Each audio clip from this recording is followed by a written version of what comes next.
নমস্কার, সুপ্রভাত সবাইকে।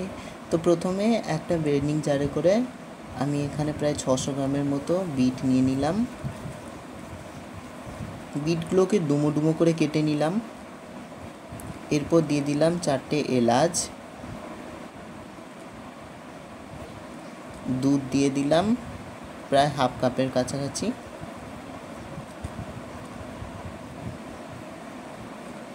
তারপরে একটা পেস্ট তৈরি করে নিলাম। এরপর একটা কড়াইতে করে ঘি দিয়ে দিলাম।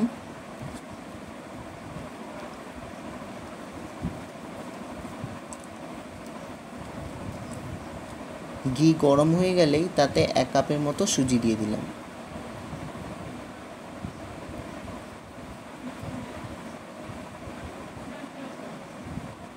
সুজিটা মিডিয়াম ফ্লেমে প্রায় 5 থেকে 7 মিনিট নাড়াচাড়া করে নিতে হবে। তারপর সুজিটা রেখে দিতে হবে। তারপর সেই কড়াইতে করে বেশ কিছুটা পরিমাণে ঘি নিয়ে নিলাম। আমি এখানে 2 চামচের মতো ঘি নিলাম। তারপর বিটের পেস্টটা দিয়ে দিলাম।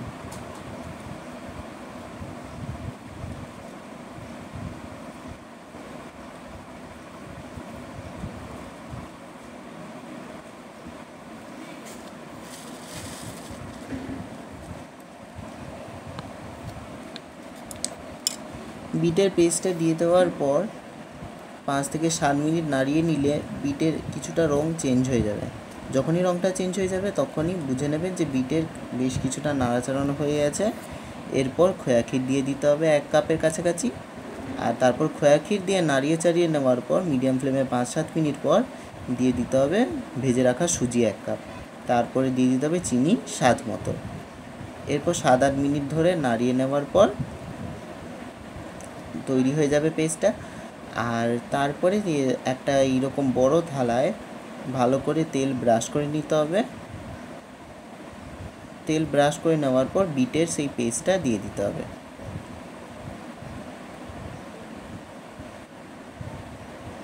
বিটের পেস্টটা দিয়ে দেওয়ার পর ওপর থেকে চেরি, কাজু, কিশমিশ কুচি, পেস্তা কুচি এই সব দিয়ে সাজিয়ে নেবেন। সাজিয়ে নিয়ে প্রায় 2 থেকে 3 ঘন্টার মতো ফ্রিজে রেফ্রিজারেট করতে দিয়ে দিতে হবে। 2 থেকে 3 ঘন্টা পর যখন ফ্রিজ থেকে রেফ্রিজারেট করে বের করে নেবেন তখন একে পিস পিস করে কেটে সাজিয়ে নেবেন। আর তৈরি হয়ে গেল বিটরুটের বরফি।